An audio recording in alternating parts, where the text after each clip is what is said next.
Citibank Moneycontrol in conversation with unicorn startups of India. Hello and welcome to this very special show, Citibank Moneycontrol in conversation with Unicorn Startup of India.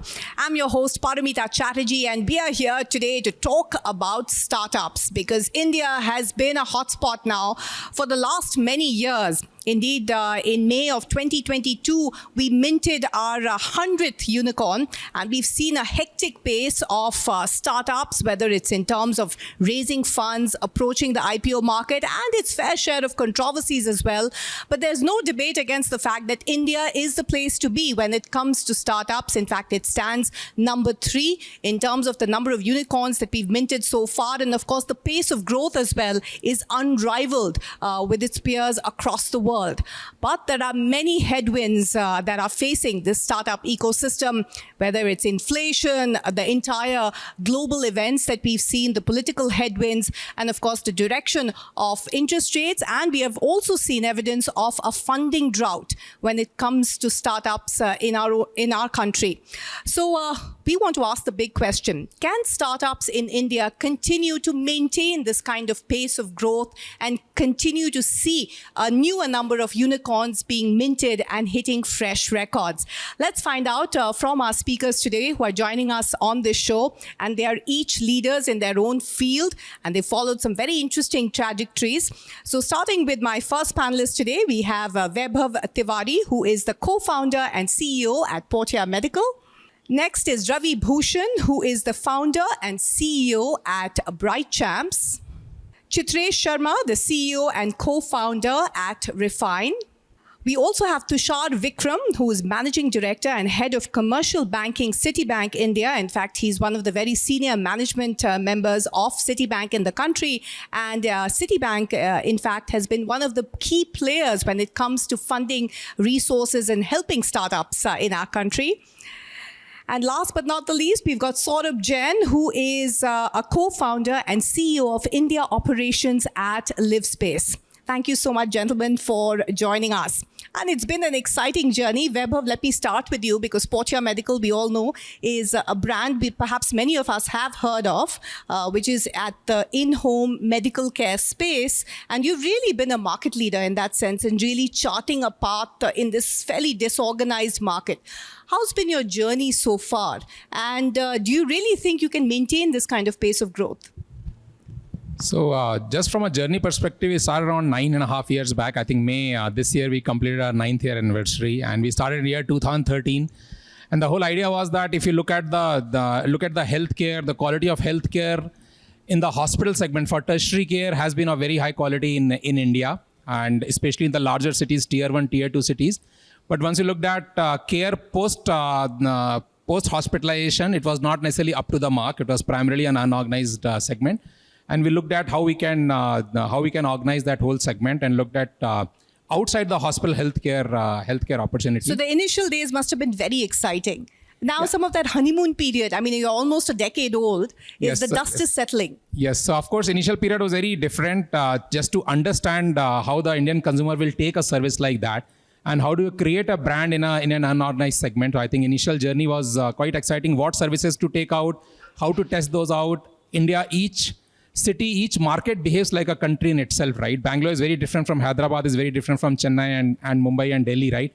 And each of those consumers are behaving differently, clinicians are behaving differently. The whole ecosystem is probably mature at a different level. So that is something which was there for first 3 to 4 years. And we learned it in an exciting way of what works. So would you call yourself a mature startup, the sort of the elder amongst your peers here? I think given the healthcare market and the healthcare opportunity and what really home healthcare can do, it's still very, very early stage. If you look at from that perspective, and what you are trying to do. Yes. So it's been an exciting start. Now let's speak to Ravi. And Ravi, BrightChamps, you're in the education, the edtech space. Very competitive market, and you've been a fairly late entrant, right? I mean, do you think you've sort of entered this market a little late and the challenge is a fairly big one? I think education is such a deep sector. There is nothing called late entry or early entry. This is a very fundamental sector, right? And of course, we entered at the peak of the pandemic, right? With a very global mindset that we want to fill the gap of high quality education around all the important life skills, which are not being taught to kids in school, right? They are not part of the formal curriculum. And then, I just feel what's interesting is you straight away went to the global markets along with India, right? Yeah. My approach has always been listen to the market, right? And if the opportunity is global, then why to settle for just local, solution, right? So when we started the company, we said that, if the mindset is global, then why don't we start from outside India? Although we do India as well, but then our presence is in Middle East, Southeast Asia, North America, and India. Mm-hmm. And, would you define yourself as a successful startup, or is it too early yet? I think, the kind of mission we are in, it's too early, right? We have been, we had our fair bit of luck with whatever we have done so far, right?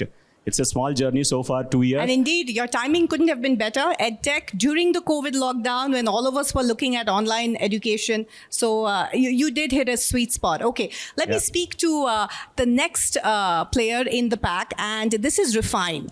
Now, explain to us, what's the problem statement that Refyne is looking to solve, and how would you describe yourself? In which stage of the startup cycle are you currently?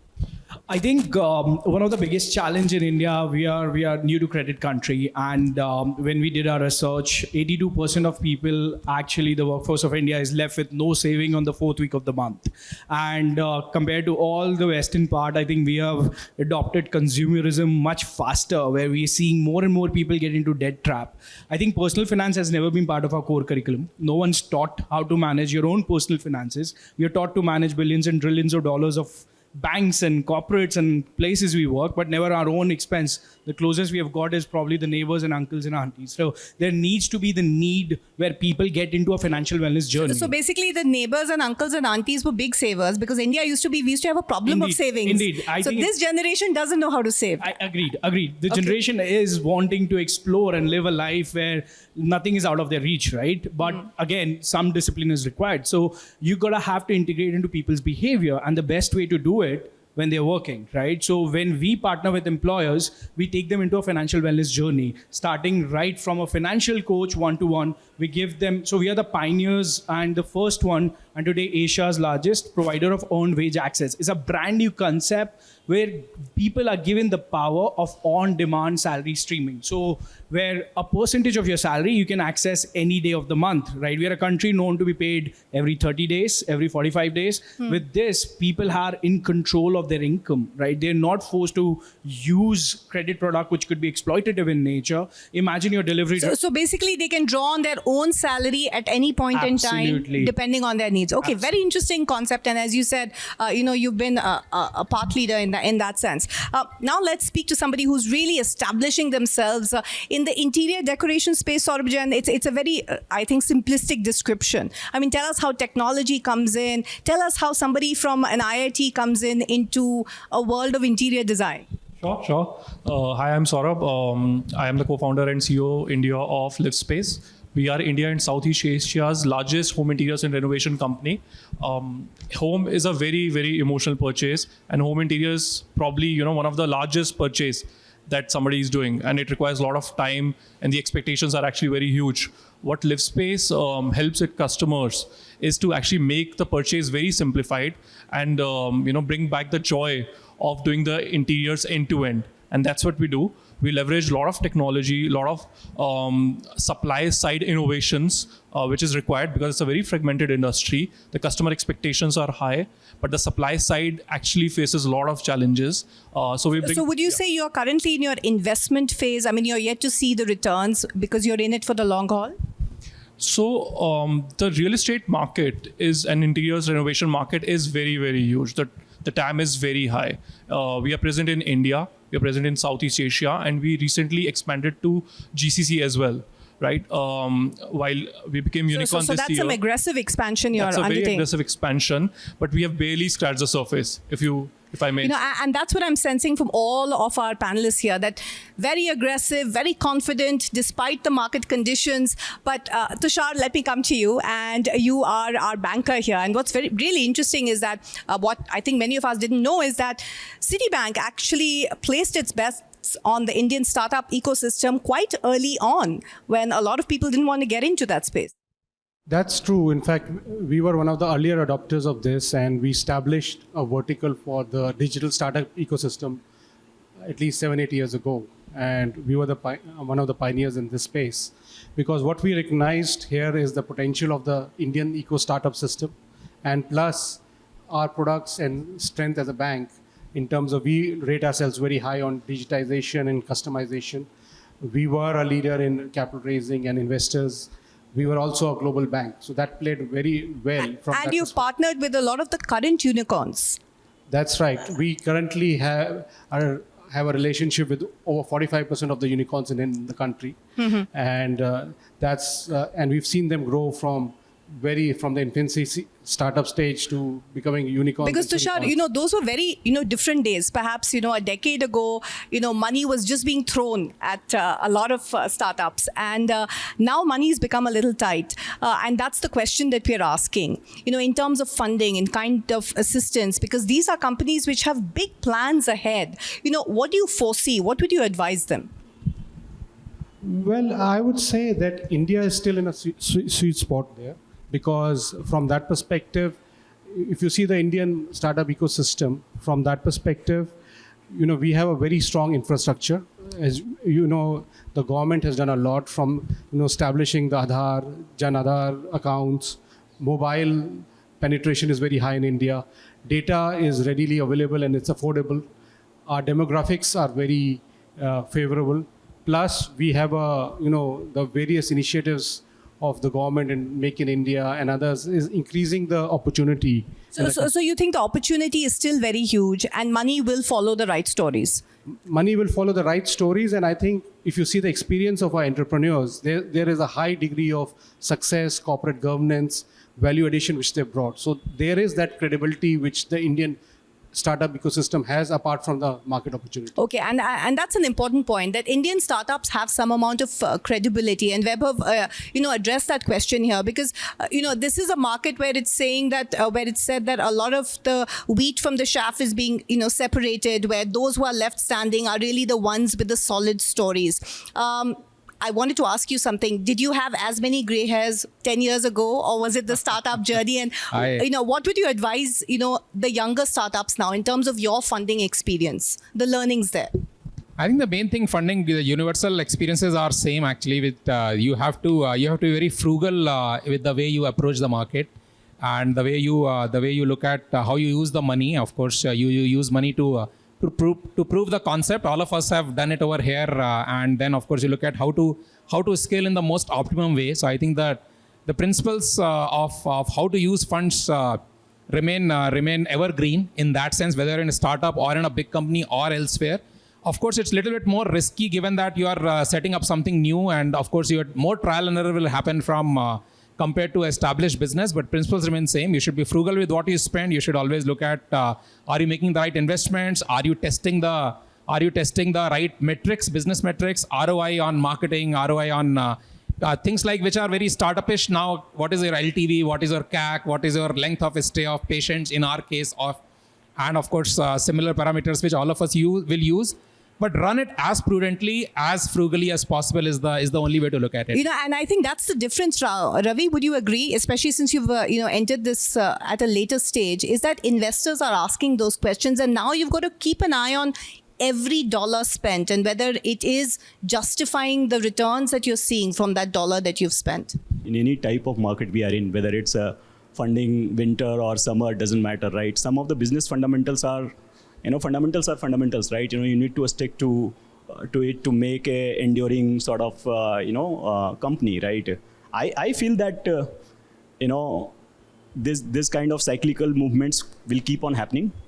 As a founder, what I feel is that, if you are impact driven, if you are obsessed about your customer, if you are focused on efficiency, which is like, capital efficiency, and if you are running a SIP in a smart, tight way, right, I think, eventually you will hit the goal, right?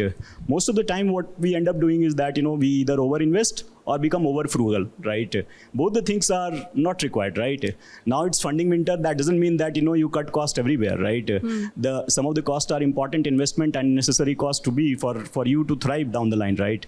Okay, so don't overinvest or don't be over frugal. Yeah, I think, it's every founder, every, business owner needs to make a prudent decision in terms of what is the right balance, right? Just because there is a funding winter out there, that doesn't mean that, you... So finding the right balance. I think you've raised a very important point because Chitresh, what's your thought process on this? I mean, today, if you were to look at some of the pools and investment, for instance, you're all B2C players. I mean, is customer acquisition one of your biggest sort of areas of investment? I mean, how do you prioritize where you're spending your dollars or rupees? I actually agree with all of you. I think all of different companies have different journeys. In our case, we are fintech, right? So fintech is one of the largest share where, we have created, in just past 5 years, created value of $5 trillion, yet the penetration is 2%. And the average age is 12 years of an average publicly listed fintech, right? So there's a lot going on. And one of the biggest challenge for a country as big as India is that the cost of acquisition and the risk, because we are new to credit, right? So we had to look into those numbers very carefully, and where we had to make sure that we can't go D2C because there's not enough fundamental. We went B2B2C. Hence, an average cost of acquisition where it was $70, it was $1.50. So we as startups, all exactly like others, we have to be very careful in our journey. You might have the funding, but I think you need to think in bets. I think thinking in bets is an attitude that is a responsibility of founders, leaders, and so on, that we need to keep trying. And once we've got something, we create a playbook, which is replicable, repeatable, and you can focus that in future because you can continue investing in that. I think some great points that all of you have raised, and sort of, add to that here, because as he said, they've pivoted from, they've gone into a B2B-C model, whereas you are basically a B2C model. And, today's customer is one impatient, demanding, I mean, you name it, and he's spoiled rotten as well. So customer experience is something that a lot of companies are throwing money at, right? I mean, what are your priorities? So, customer needs are ever evolving and ever changing. They're very dynamic. And India is such a large market, has various kind of customer segments. So for a D2C company, startup, anywhere, I believe to continue invest in customer experience has to be the top priority, be it in terms of people, technology, capabilities, or any kind of innovation that we are doing on customer experience.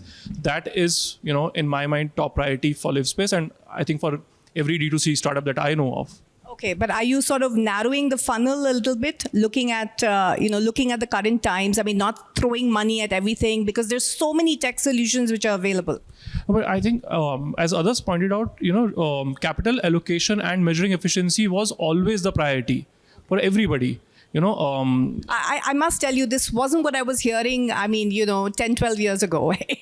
No, I think probably the market has also changed. India is also, customer is evolving. The kind of money that it probably took 10 years back to educate customer, today it's much lesser. So, and the whole startup ecosystem, which I want to say is like an engine. I think the initial capital or the effort that was spent, what it did is it started the startup ecosystem in general, right?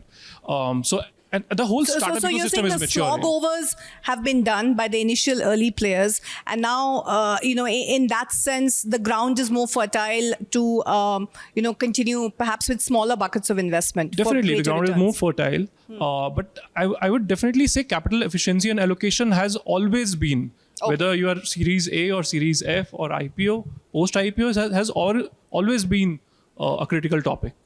And indeed, Tushar, let me come to you, because since you've been, partnering and helping a lot of these startups, including those who've gone to unicorn and IPO status as well, it's all about, especially for B2C players, it's all about customer experience, and there's so many, solutions out there. A lot of money was thrown into this space. I mean, what would you advise, for instance, startups at this point in time? How can they optimally use technology and the solutions out there to really streamline their operations and give them those, justifiable returns? So what we've seen is that any startup which is there, the customer experience, there's an obsession on the customer experience. And clearly what has happened is that tech stacks have also developed a lot. So in fact, we've seen our customers investing a lot in the tech stacks.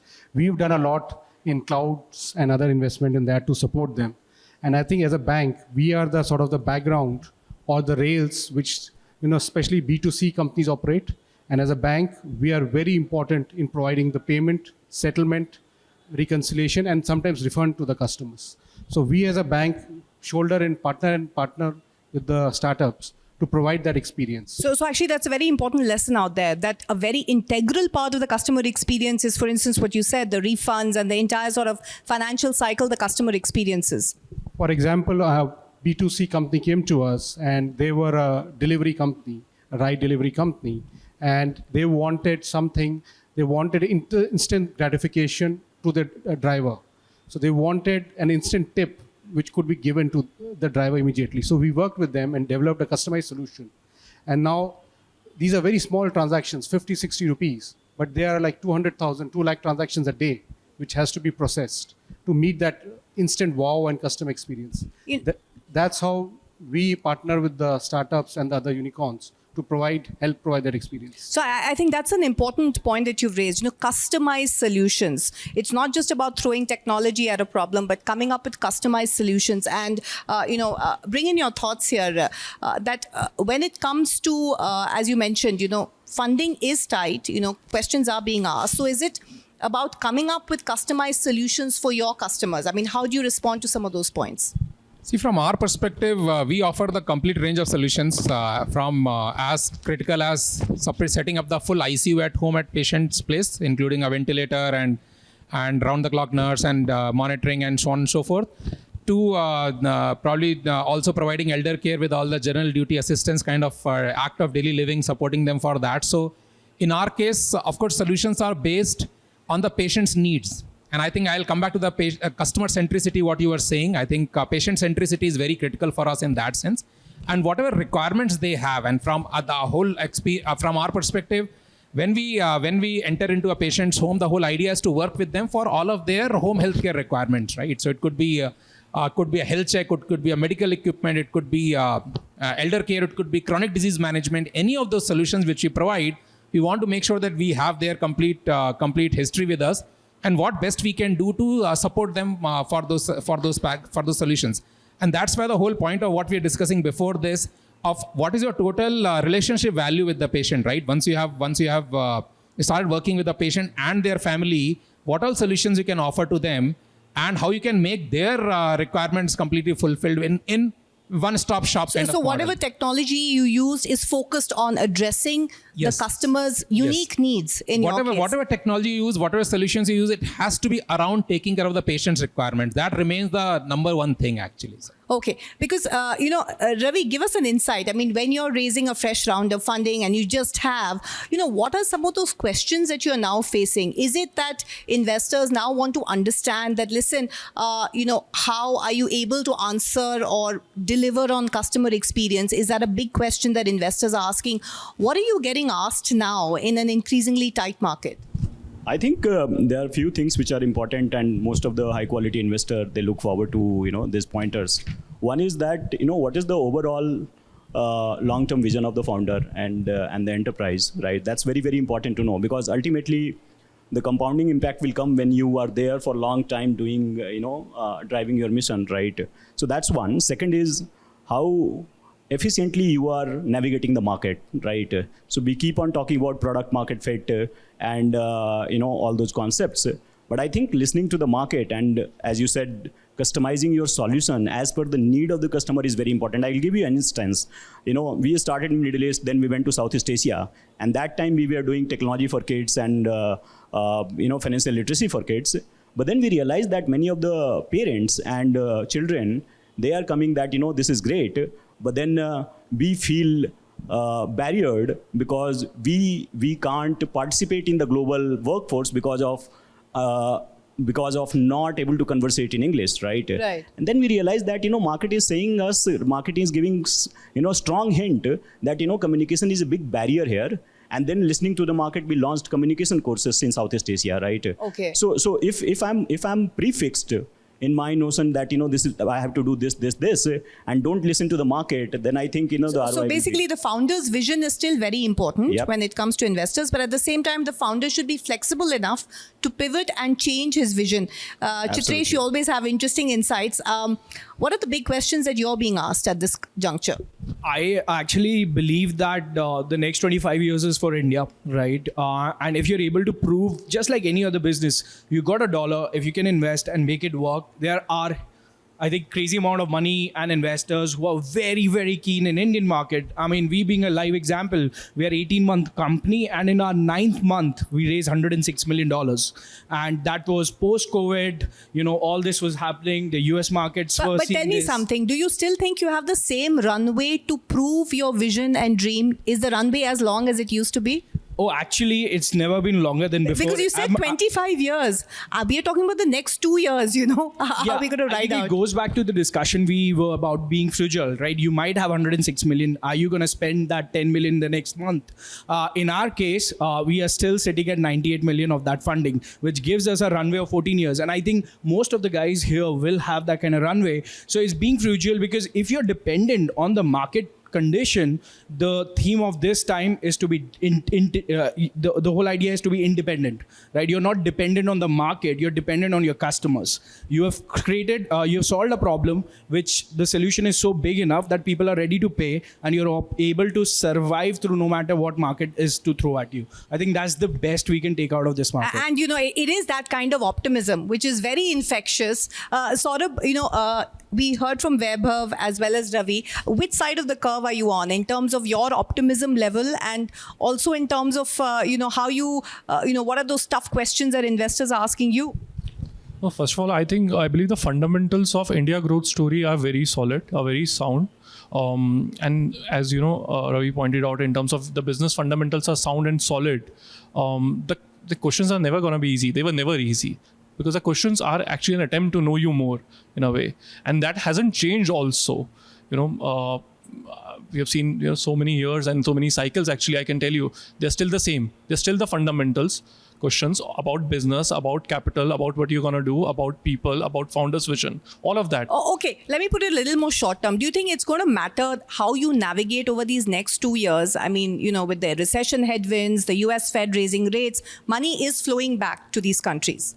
That's actually great, and nobody is insulated to the macroeconomic scenario and the geopolitical situation that we are witnessing, the COVID pandemic, that all of us went through. So nobody is insulated from that.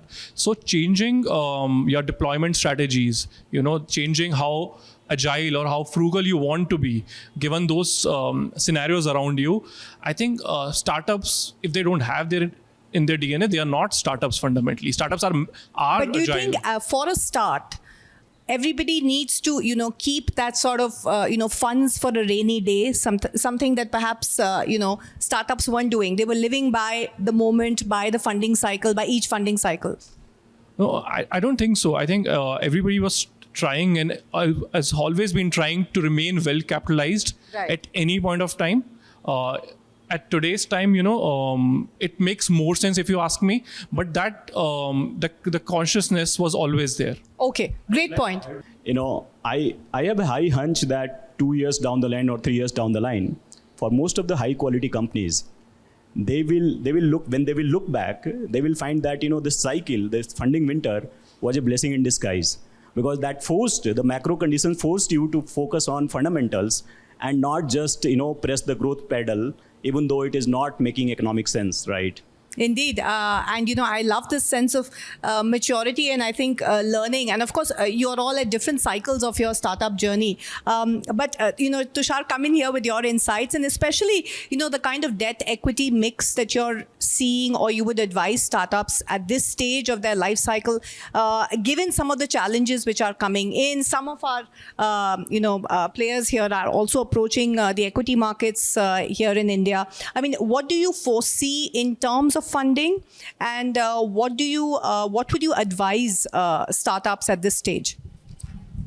So I think here all our fellow panelists said that startups have always been very careful in terms of capital allocations and others. And what we've seen in this environment, I think people are looking at a closer look. They have, in some cases, also streamlined or reallocated the processes, and others made it more cost efficient. So from that perspective, I think people have always been well capitalized, have a runway for at least a few years from that perspective.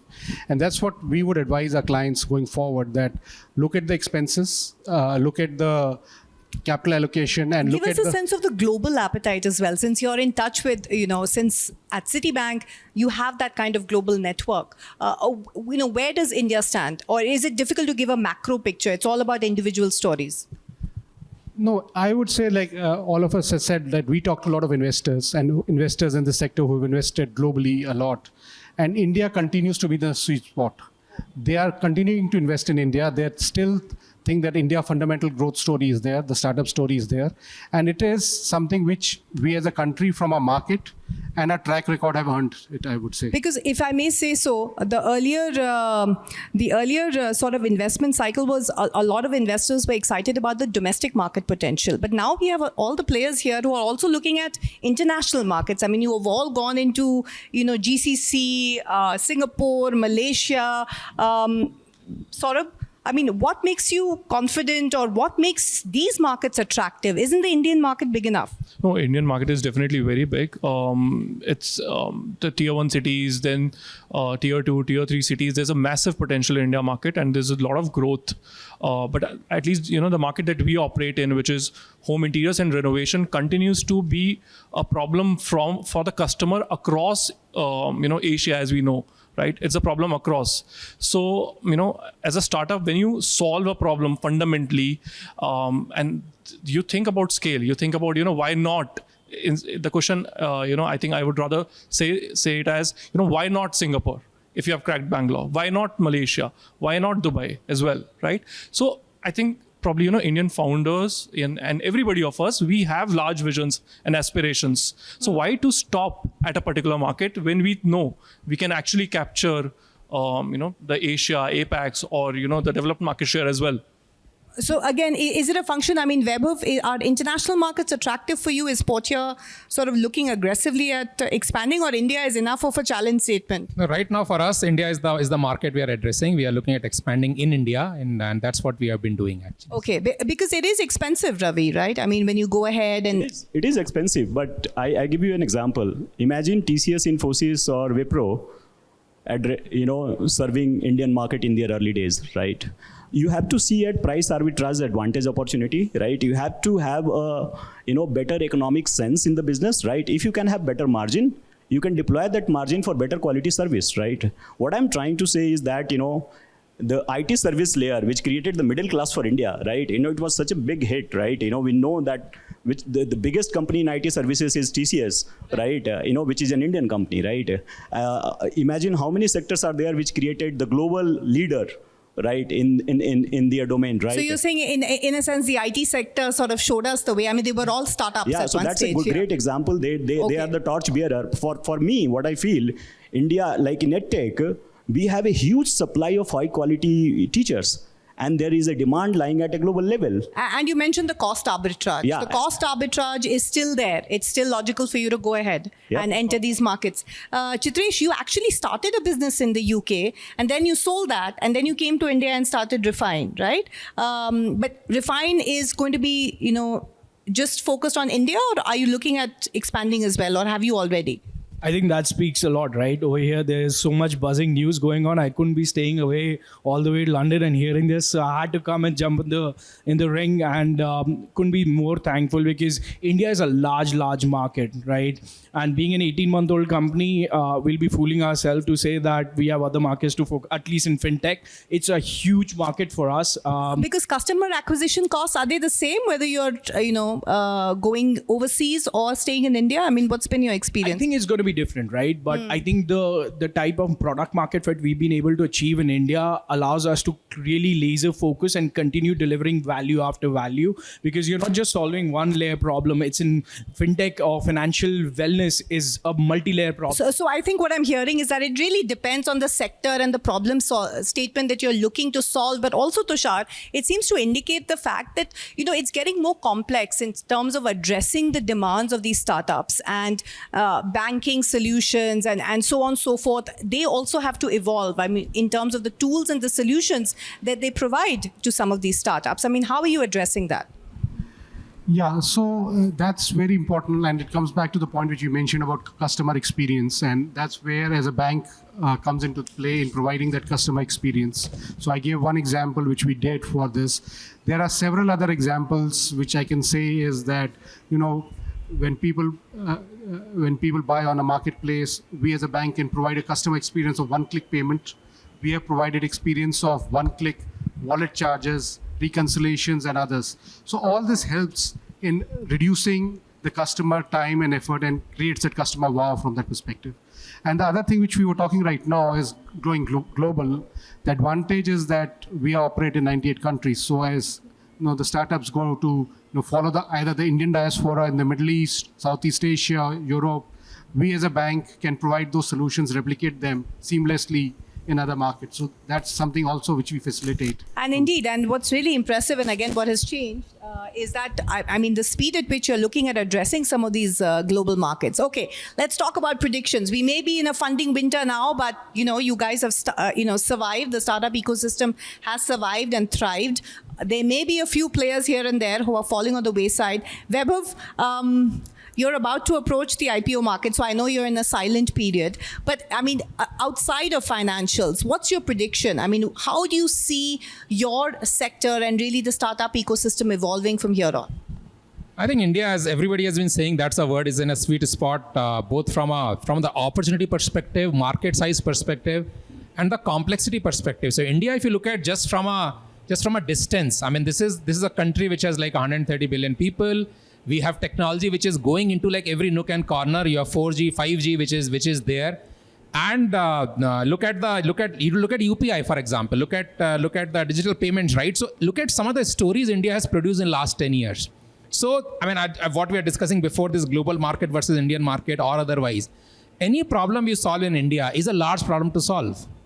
Anything you look at healthcare, look at what we are trying to do, as you were asking whether we're a mature startup or not, is just an early stage. Look at what the Livspace is doing or some other players are doing. They're all very, very early stage from a market size perspective. So India, for our lifetimes, and some of us are very younger over here, young also over here, for their lifetimes also will be a great story to pursue and build. So you'll always have times, and it happens in anything. I mean, you'll have 1 year off here, 2 years off there, which will always happen. And we have lived all long enough to see that winter, summers, all this, like seasons come and go. But fact is, once your story is set. This is, as we have been saying, this is India's century, this is India's decade, India's multiple decades and whatever else.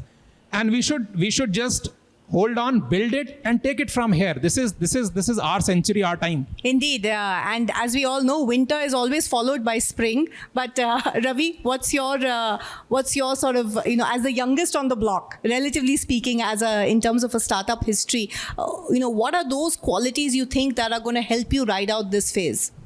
Yeah. I think, the kind of sector we are in, it's important life skills, education, business, right? I feel that, the game had just started. Because I have to ask you a question. Have you learned any lessons from your big brother in this space? Without taking names. I learn a lot of lessons from my customers, the parents who are taking the classes, the students who are taking the classes. As I said you earlier also, I listen to the market, right? If things are working in your favor, don't be arrogant, don't splurge the money. If things are not working in your favor, be humble, focus on the customer, solve the fundamental issues, right? Coming back to the main question which you raised, I think the way I imagine is that, I'm trying to ride a mountain, wherein, of course, I'm trying to go up, and the mountain is also growing up. Mountain size is also increasing, right? I think there will be very compounding impact of both the phenomena, right? The most of the market, the kind of experiences which we are delivering, they are increasing at a 30% plus CAGR, right? And what I believe is that, the escape velocity moment is yet to come, right? We are serving robotics, financial literacy, technology, and communication courses. I have a feeling kids. you've been a physics teacher in the past. But that's a wonderful visual analogy. The mountain is growing bigger along with your journey also on that mountain. Chitresh, you painted a 25-year picture, and I love that optimism. You think it's going to be grit, resilience, hanging in there, just sort of conserving yourself during this short term of challenges that's going to keep you there in the long run? I think it's the game of priorities. The priorities are always going to be the fundamentals, and there couldn't be any better time to build business now and start business or be in the journey, because the toughest time makes the toughest teams and businesses. And I personally think I've already started hearing, for me, the biggest win, I've started seeing the South Asian businesses calling us that we are the Refyne of Indonesia, we are the Refyne of Thailand. And for us, that is what is happening in India. We have started to see brands being recalled. So I think made in India for the world has started to come true. Okay, I think that's a theme that even our current the government is also promoting, which is made in India. Saurabh, what's going to be the mountain? How's the mountain looking to you over the next short term as well as longer term? No, definitely. The India growth story is huge. All of us have barely scratched the surface. There's so many customer segments, so many geographies to look after. Let's just focus on true value creation. I think that's what all of us need. And the market is huge, actually, for us to serve. Okay, so no apprehensions there. Tushar, your final word. I mean, you've spent more than 2 decades and you've seen a large part of that mentoring some of these startups, including to great success stories. What advice would you give them today?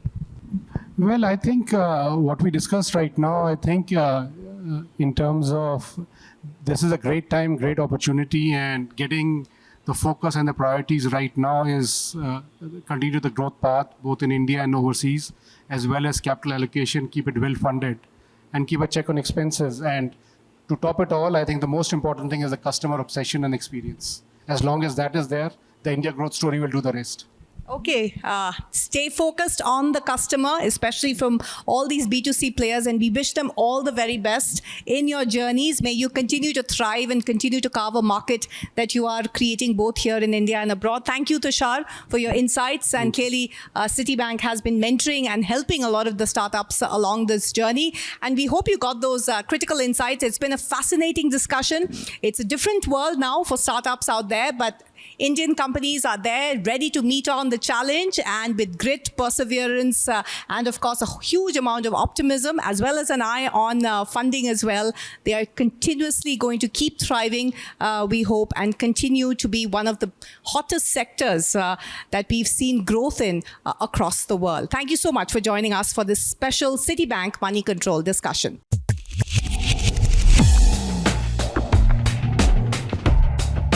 Citibank Moneycontrol in conversation with unicorn startups of India.